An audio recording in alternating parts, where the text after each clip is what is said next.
In this video, we are going to be talking about how to choose a high quality fish oil.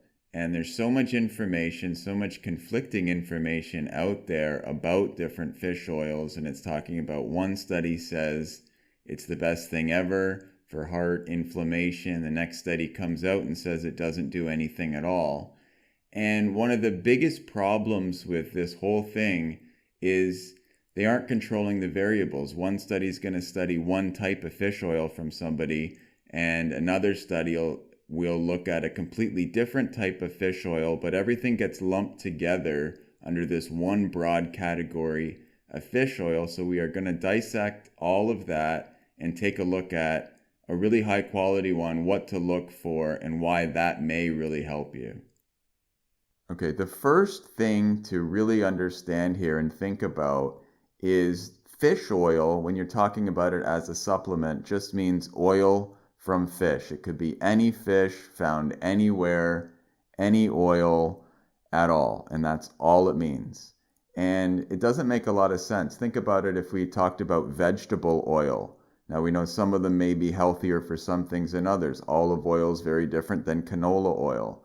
But if we lumped everything into just one type of oil, even though you could break those down, of course, further, that would be ridiculous, to be honest. So now we're going to really hone in on what type of fish oil we're talking about or should be talking about, and why most of what's on the market is really not what you're going to want.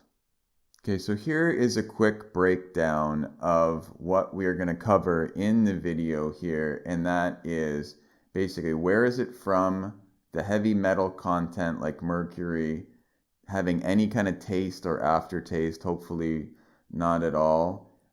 Here's a huge one that often gets overlooked or people don't know about. It's very important, is whether it's in the triglyceride form or a synthetic ethyl ester form. High DHA and EPA, the type of omega-3s that you want in here, and low oxidation, which is also extremely important. Okay, so a very quick rundown here of where is the fish oil from in the first place. Now, because companies don't need to specify where it's from, they're going to generally get it from the cheapest place and just put fish oil on the bottle. And if you look at this picture here, you can imagine where it's coming from. A lot of it comes from China because that is the cheapest source. It could be in a dirty, polluted part of the ocean, a river, creek, just some kind of easy to catch fish that will qualify for as being fish oil.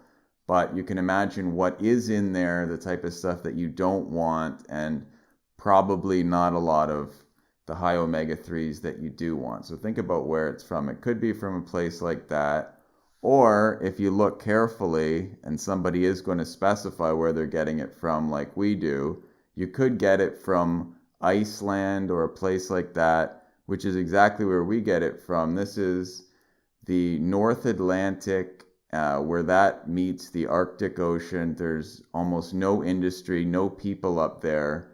We happen to get our fish oil from anchovies, and anchovies, if you process the oil correctly, make an incredibly clean type of fish oil, and that is exactly what we use. Some types of fish, doesn't even really matter where they're from. They happen to be the type of fish that just accumulate heavy metals and different toxins. And anchovies, especially from Iceland, have extremely low, minuscule amounts of these heavy metals.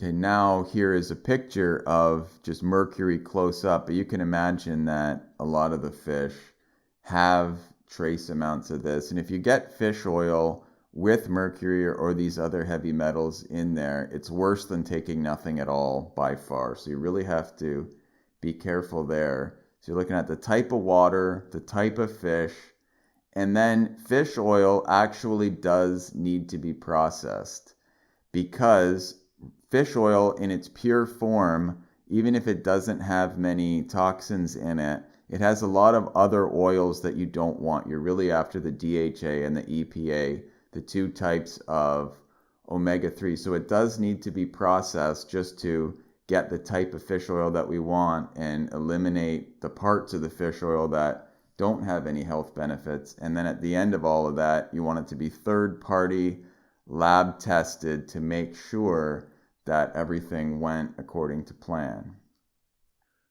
Okay, this slide we are talking about the flavor of the fish oil, and I think that is often overlooked, because if you're taking fish oil for a long period of time, which you should be, it should taste good, and probably more importantly not have an aftertaste, because you don't want to taste it. You don't want other people smelling it on your breath. That's the best way to stop taking it. And if you can have something that actually tastes good, then you'll be much more likely to take it as often as you should be, and you'll be able to enjoy it. We actually put natural lemon oil on the inside along with the fish oil, and we mix on the outside of the capsules, we mix some of the natural lemon oil right on the outside of the capsules, and it makes the whole thing smell nice and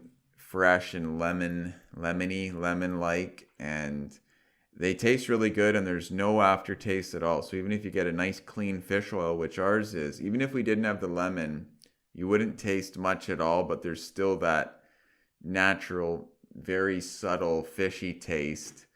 But we do put the lemon, and it just tastes fantastic. So that is a really good thing to think about, at least somewhat. And this next slide here is probably, I would say, the biggest key in the whole presentation, and that is something also that most people haven't heard about or thought about at all. So this is one where you really want to pay attention, and it's natural fish oil. If you just squeezed out fish and got it into an oil, that is in what's called a triglyceride form. That is the natural form of fish oil that is found in nature. And most fish oil supplements on the market are actually in a synthetic form called an ethyl ester form. And the reason that it's in this form is, I mentioned before that the whole point of taking fish oils to get the high omega-3s, DHA and EPA, and natural fish oil really doesn't have very high EPA and DHA. So you need to extract it, and you have to concentrate it and process it to some degree to get the heavy metals, anything that's in there, out of it, and just get a lot higher concentration of the omega-3s that you do want. But the problem is now, by doing that, you have it in this synthetic ethyl ester form that does not absorb as well. There's a lot of studies on this, and most of them show that triglyceride form is far superior for absorbing and assimilating in your tissues, and it is the natural one found in nature versus the other one, and it's pretty much better across the board. Actually, another big advantage of the triglyceride form is it does not oxidize nearly as quickly. So if you have the ethyl ester form, which most of them are in, they go rancid and smell bad and have other negative health consequences going along with that much more quickly. So the triglycerides last a lot longer as well. So our fish oil, what we do is we do concentrate it because you have to get any heavy metals out of there and to get the high concentrations, but then we put it back into a triglyceride form. There's another process that you first start with triglyceride, then go to ethyl ester, and then go back into triglyceride form. And this is the form that absorbs extremely well and is the best form to take according to most unbiased researchers that look into this.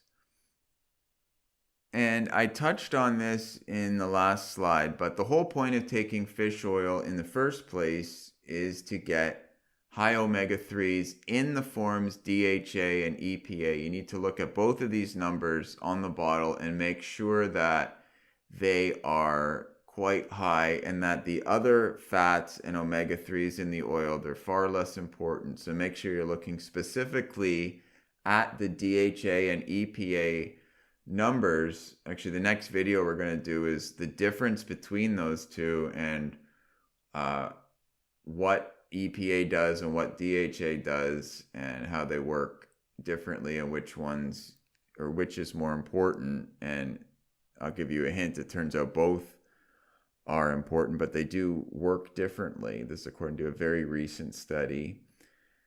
But anyway, you want to make sure that both of them are high, and you also want to make sure that they're not tricking you, because a lot of them do. They'll say something like it's high, but you look at it, the serving size might be 8 different capsules to take one serving, but ours is just one capsule, and it's quite high in both of those.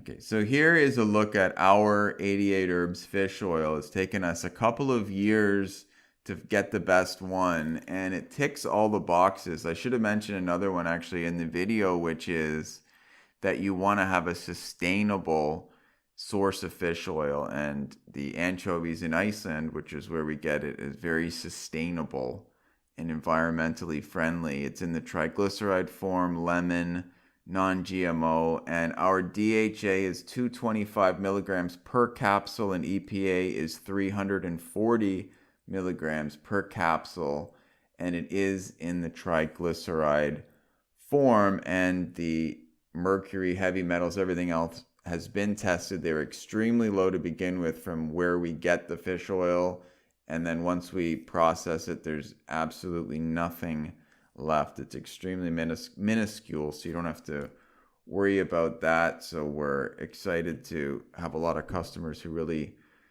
enjoy this. And of course, our product line, the entire product line at 88 Herbs, we pride ourselves on being ingredient experts. We look at all the research, and we look at which ingredient is better than another ingredient in the same category. So what makes one L-theanine better than another? What makes one fish oil better than another?